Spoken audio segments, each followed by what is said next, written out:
거기서 나아가서 드빌의 주민들을 쳤으니 드빌의 본 이름은 기럇세벨이라. 갈렙이 말하기를 기럇세벨을 쳐서 그것을 점령하는 자에게는 내 딸 악사를 아내로 주리라 하였더니 갈렙의 아우 그나스의 아들인 온니엘이 그것을 점령하였으므로 갈렙이 그의 딸 악사를 그에게 아내로 주었더라. 악사가 출가할 때 그에게 청하여 자기 아버지에게 밭을 구하고자 나귀에서 내리매 갈렙이 묻되 내가 무엇을 원하느냐 하니 이르되 내게 복을 주소서. 아버지께서 나를 남방으로 보내시니 샘물로 내게 주소서 하매 갈렙이 윗샘과 아랫샘을 그에게 주었더라. 모세 장인은 겐 사람이라. 그의 자손이 유다 자손과 함께 종려나무 성읍에서 올라가서 아랏 남방의 유다 황무지에 이르러 그 백성 중에 거주하니라. 유다가 그의 형제 시므온과 함께 가서 스밧에 거주하는 가나안 족속을 쳐서 그곳을 진멸하였으므로 그 성읍의 이름을 호르마라 하니라. 유다가 또 가사 및 그 지역과 아스글론 및 그 지역과 에글론 및 그 지역을 점령하였고 여호와께서 유다와 함께 계셨으므로 그가 산지 주민을 쫓아내었으나 골짜기의 주민들은 철병거가 있으므로 그들을 쫓아내지 못하였으며 그들이 모세가 명령한 대로 헤브론을 갈렙에게 주었더니 그가 거기서 안악의 세 아들을 쫓아내었고 베냐민 자손은 예루살렘에 거주하는 여부수 족속을 쫓아내지 못하였으므로 여부수 족속이 베냐민 자손과 함께 오늘까지 예루살렘에 거주하니라. 아멘. 하나님 아버지 참으로 감사합니다. 이 새벽 주님 앞에 나와 엎드리게 하심 감사합니다. 하나님 우리의 삶을 주님 앞에 온전히 내어드리기 원합니다. 주님이 원하시는 방향으로 나아가며 주님이 요구하시는 그 명령에 따라 온전한 순종으로 응답하기 원합니다. 미완성된 순종이 아니라 미완성된 승리가 아니라 온전한 승리로 나아가는 우리의 삶이 되게 하여 주시옵소서. 오늘 하루도 주와 함께 승리하는 하루 되게 하실 줄 믿고 감사하며 예수님의 이름으로 기도합니다. 아멘. 경기가 다 끝날 때까지는 완전히 승리한 것이 아닙니다. 어릴 적에 보던 프로레슬링을 보면 자주 사용되던 클리셰가 있습니다. 조연에 해당하는 선수가 한창 경기를 주도하며 상대 선수를 거의 다운시킵니다. 그러면 누워서 정신을 못 차리는 상대 선수를 등지고 로프를 밟고 올라서서 관중을 향해 승리를 확신한 세러머니를 보여줍니다. 이 선수가 방심한 틈을 타서 정신을 차리고 일어선 그 주연급의 선수가 로프 위의 상대에게 드롭킥을 날리고 통쾌한 역전승을 거둡니다. 프로레슬링에서는 연출된 시나리오지만 마라톤 주자나 스케이트 선수가 1등을 확신하며 골라인에 도착하기도 전에 세레머니를 하다가 바짝 뒤쫓아오던 2등에게 역전당하는 일을 보신 적이 있으실 겁니다. 완전한 승리를 거두기 전에 방심하다가는 단 한 번의 패배로 모든 것을 잃을 수 있습니다. 사사기의 전체적인 내용도 이런 악순환의 반복입니다. 가나안 땅을 정복한 이스라엘 백성들은 하나님의 말씀대로 완전한 승리를 거두지 못하고 그것이 평생 그들의 발목을 잡습니다. 우리들의 영적인 싸움도 그렇습니다. 승률이 높으면 이기는 싸움이 아닙니다. 단 한 번의 패배로 모든 것을 잃을 수 있는 싸움입니다. 진다는 것은 죄를 짓는다는 것이요 적의 세력 앞에 굴복한다는 뜻입니다. 오늘 말씀 가운데 이스라엘 백성들의 미완성의 승리를 살펴보고 거울로 삼아서 완전한 승리를 누리는 저와 성도님들 되기를 소망합니다. 사사기 1장에서 3장 6절까지의 서론은 이스라엘의 미완의 승리를 잘 보여줍니다. 때로는 이스라엘의 승리에 대해 찬사의 어조로 기록하는 듯 보이지만 나비 효과를 일으키는 불완전함이 함께 언급됩니다. 전반적인 분위기는 하나님의 말씀대로 순종한 것처럼 보이지만 며칠 전에 보았던 그 성막 건설에 있어서의 온전한 순종은 아닙니다. 유다는 예루살렘과 가나안 남방 그리고 헤브론을 공격했습니다. 그리고 실제로 예루살렘을 정령한 때는 다윗 시대이죠. 이렇게 불완전한 정복 가운데 이제 헤브론 남서쪽 8km 지점에 위치한 전략적인 성읍 드빌 곧 기럇세벨을 치게 됩니다. 드빌은 광야의 종착지로서 가자와 브엘세바와 남쪽, 동쪽 네 방향 한가운데 있는 중요 지점이었을 것이라고 추측됩니다.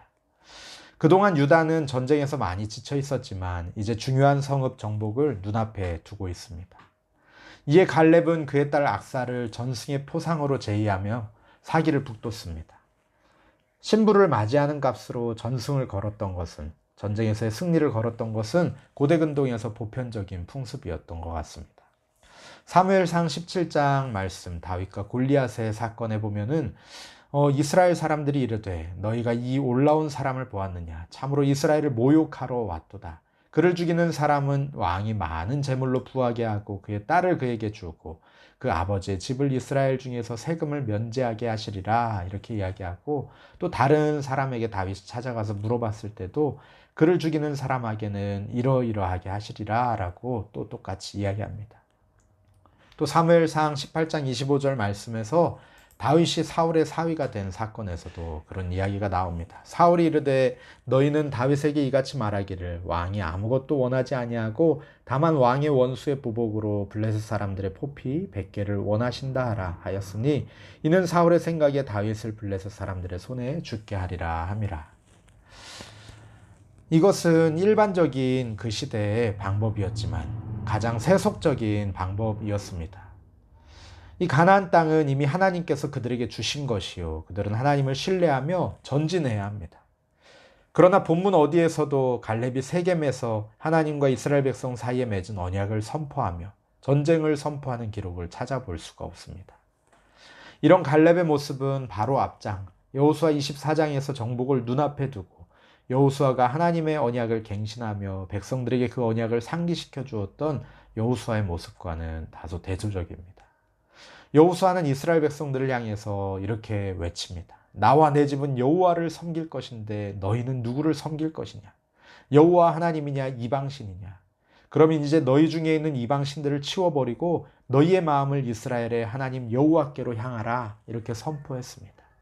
가나안 땅에 들어가기에 앞서서 누구를 택할 것인지를 정하라고 하고 하나님을 택할 것이면 온전히 하나님만 섬기라고 그렇게 선포하는 것입니다. 뭐로 가도 서울만 가면 될까요? 하나님의 약속 위에 굳게 서서 하나님을 신뢰하며 전진하는 저와 성도님들 되기를 소망합니다. 이어서 16절에는 드빌 남부에 위치한 아란 남방의 유다 황무지가 소개됩니다. 광야 여정 당시에 아랏 왕이 이스라엘을 공격했고 후에 여호수아가 그곳을 정복했습니다. 아란 네게브와 관련하여서 모세의 장인 이드로의 자손들이 등장합니다. 놀랍게도 이들 역시 갈렙, 온니엘, 악사처럼 이방인 출신입니다. 유다의 정복 보고에는 이처럼 이방인의 믿음과 축복이 가득합니다. 이드로는 겐 족속으로 미디안의 제사장이었지요. 그는 광야에서 모세와 일시적으로 합류해서 그를 돕다가 떠났습니다. 민수기 10장에 보면 잔류한 겐 자손도 광야 여정 제2년 초에 미디안으로 돌아가려고 했지만 모세가 함께 가자고 청하고 이스라엘이 선대할 것이며 하나님이 축복하실 것이라고 하나님의 축복을 약속합니다. 비록 모세는 죽었지만 이 후손들은 유다 자손과 함께 요단강을 건너서 종려나무 성읍, 즉 가나안 땅으로 입성을 합니다. 그들과 함께 가나안을 정복하며 아랏의 네게브까지 와서 정착합니다. 본문에서 겐 자손의 정착 기사가 뜬금없어 보이지만 모세의 장인이 광야에서 모세를 돕고 호의를 베푼 결과 그 자손이 가나안에서 기업을 얻게 되어서 살게 된 후속 이야기로 볼 수 있습니다. 이로써 겐 자손에게 한 모세의 약속과 하나님의 축복이 성취되었음을 증명합니다. 또한 이 내용은 4장에 나올 겐 자손과 관련된 야엘이라는 사사의 용맹스러운 이야기의 복선이기도 합니다. 하나님의 구원의 은혜는 차별함이 없으십니다. 하나님의 약속을 믿고 순종의 발걸음을 옮기는 자들에게 동일한 은혜와 보호하심과 약속의 복이 임합니다. 로마서 10장 12절 말씀에 유대인이나 헬라인이나 차별이 없습니다. 한 분이신 주께서 모든 사람의 주가 되사 그를 부르는 모든 사람에게 부요하시도다. 아멘. 이 말씀처럼 우리와 모든 이들에게 차별 없이 동일하게 은혜 베푸시고 구원하시는 그 하나님의 약속을 믿으며 날마다 담대히 순종하며 나아가는 저와 성도님들 되시기를 간절히 바랍니다. 17절 말씀에서는 이렇게 말씀합니다. 유다가 그의 형제 시므온과 함께 가서 스밧에 거주하는 가나안 족속을 쳐서 그곳을 진멸하였으므로 그 성읍의 이름을 호르마라 하니라. 아멘. 이 진멸하다라는 말 밑에 각주를 보시면 여호와께 드릴 목적으로 멸망시킨다는 것을 뜻합니다. 헤렘이라는 그 전투 방법을 의미합니다. 온전히 다 멸절하여서 가축이나 짐승이나 사람이나 다 멸절하여서 조금의 죄악의 뿌리도 조금의 유혹의 뿌리도 남겨두지 않으라는 하나님의 전쟁 방법이십니다. 그래서 그렇게 진멸하였기에 그 성읍의 이름을 호르마라 했다라고 합니다. 이 호르마라는 이름의 뜻은 민수기 21장 3절 말씀에 보면은 그 각주에서 완전히 멸함이라는 그 명사형으로 쓰였다는 것을 알 수가 있습니다. 이 성읍에 대해서는 완전히 진멸하였지만 온전한 진멸을 이루지는 못했습니다. 19절의 말씀을 보면은 여호와께서 유다와 함께 하신 고로 그가 산지 거민을 쫓아내었으나 골짜기의 거민들은 철병거가 있으므로 그들을 쫓아내지는 못하였다라고 기록하고 있습니다.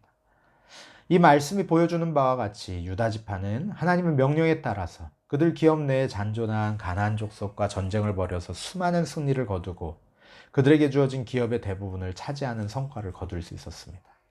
그러나 그들은 철병거를 가진 골짜기의 거민들은 쫓아내지 못했습니다. 하지만 하나님께서 유다 지파가 산 제거하는 가나안 족속과 싸울 때는 도와주시고 골짜기 거민과 싸울 때는 도와주시지 않았기 때문이 아닙니다. 이것은 오로지 유다 지파에게 그 문제가 있습니다. 훈련도 제대로 받지 않았을 뿐만 아니라 무기도 변변치 않았던 유다 지파는 당시에 철병거로 무장한 골짜기의 가나안 거민들을 두려워한 나머지 제대로 공격조차 해보지 못한 것입니다. 물론 인간적인 면에서 보면 유다 지파가 그동안 보지 못했던 강력한 철병거 앞에서 두려움을 갖는 것이 너무나 당연한 일일 것입니다. 그러나 하나님은 유다 지파가 정복 전쟁을 먼저 시작할 때에 철병거를 가진 자들까지도 예외 없이 그들의 손에 넘겨주시겠다고 분명히 약속하셨습니다. 2절 말씀에 보면은 여호와께서 이르시되 유다가 올라갈지니라 보라 내가 이 땅을 그의 손에 넘겨 주었노라 말씀하셨죠. 또한 하나님은 그동안의 이스라엘 전 민족적인 가나안 정복 전쟁 과정을 통해서 이 전쟁이야말로 하나님이 주의하시는 거룩한 전쟁이기 때문에 그들이 믿기만 하면 전쟁에서 승리할 수 있음을 보여주셨습니다. 여리고 성을 무너뜨린 이스라엘의 거룩한 전쟁을 되돌아볼 때에도 그렇습니다. 그런데 유다 지파는 이제껏 그들에게 말씀하시고 승리를 주신 하나님의 역사를 직접 체험했음에도 불구하고 눈앞에 보이는 철병거를 두려워하여 후퇴하고 말았던 것입니다. 결국 유다 지파가 철병거를 가진 골짜기의 거민들을 쫓아내지 못한 것은 그들의 변변치 않았던 무기 때문이 아니라 그들의 연약한 믿음 때문이었습니다.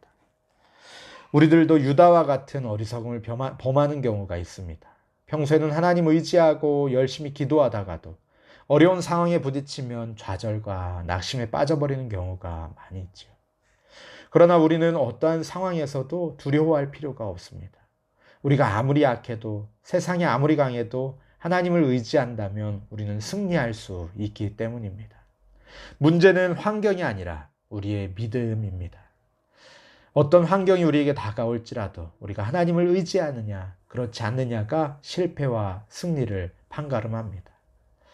지극히 작은 믿음, 겨자씨만한 믿음만 있을지라도 이 산을 들어 바다에 옮기리라 하신 예수님의 말씀을 우리의 삶 가운데 기억하며 나아가기 원합니다. 유다 지파는 믿음의 눈을 떠야 했습니다. 수많은 철병거 뒤에 진치고 있는 하나님의 군대를 보아야 했습니다.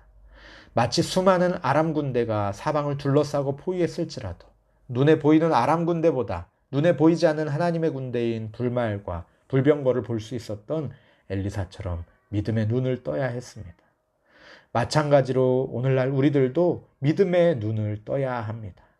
아무리 어렵고 힘든 상황이 우리를 둘러 진친다 할지라도 결코 두려워하지 말고 그 상황 너머에 계신 하나님을 바라보며 끝까지 하나님만을 신뢰함으로 믿음의 발걸음을 옮겨야 합니다. 그럴 때만 우리는 그 어떤 상황에서도 실패하지 아니하고 승리할 수 있을 것입니다. 21절 말씀에서 보면은 베냐민 자손은 예루살렘에 거주하는 여부수 족속을 쫓아내지 못하였으므로 여부수 족속이 베냐민 자손과 함께 오늘까지 예루살렘에 거주하니라 라고 말씀합니다. 승리를 거두긴 하였지만 그 땅을 점령하긴 하였지만 온전히 승리하지 못하고 온전히 점령하지 못하고 결국에는 이것들이 이스라엘의 발목을 잡는 그러한 이야기가 사사기에 계속해서 나옵니다. 우리의 삶 가운데 주님께서는 온전한 승리를 약속하셨습니다. 최후 승리를 얻기까지 우리 주님 약속 믿으며 우리 주님을 의지하며 신뢰하며 날마다 담대히 나아가는 저와 우리 성도님들 되시기를 간절히 바랍니다. 우리 눈앞에 보이는 그러한 두려운 것들 의식하지 말고 오직 하나님만을 바라며 담대히 나아가는 저와 성도님들 되시기를 간절히 바랍니다. 우리 함께 말씀을 붙들고 기도하기 원합니다. 함께 기도하실 때에 하나님 우리의 믿음의 눈을 뜨게 하여 주시옵소서. 주여 우리들 육신의 눈으로 육신의 안목과 정욕으로 하나님 넘어지지 아니하게 하여 주시고 믿음의 눈으로 하나님의 군대를 바라보게 하여 주시옵소서.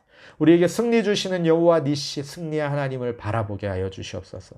그 주님과 동행하며 날마다 영적 전쟁 가운데서 승리하게 하여 주시옵소서. 또한 우리 육신의 연약함으로 마음의 연약함으로 가정의 여러 상황들로 직장과 사업의 상황들로 인하여서 기도하고 있는 성도님들 계십니다. 우리 함께 마음을 다하여서 기도하며 서로를 위하여 축복하며 함께 기도하기 원합니다. 함께 기도하시겠습니다.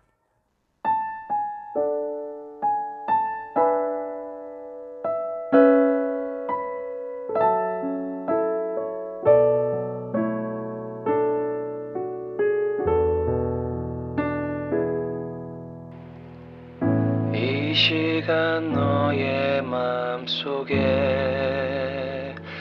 하나님 사랑이 가득하기를 진심으로 기도해 간절히 소망해 하나님 사랑 가득하기를. 하나님은 너를 사랑해 얼마나 너를 사랑하시는지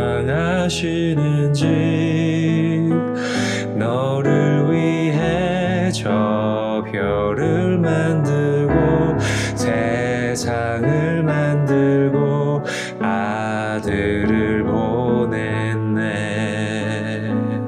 오래전부터 널 위해 준비된 하나님의 크신 사랑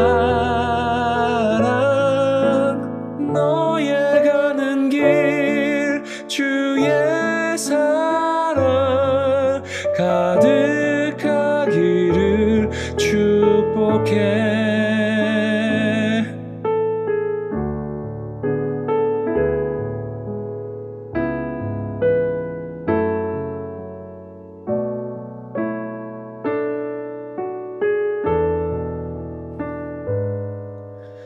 하나님은 너를 사랑해 얼마나 너를 사랑하시는지 너를 위해 저 별을 만들고 세상을 만들고 아들을 보냈네. 오래전부터 널 위해 준비된 하나님의 크신 사랑 너의 가는 길 주의 사랑 가득하기를 축복해.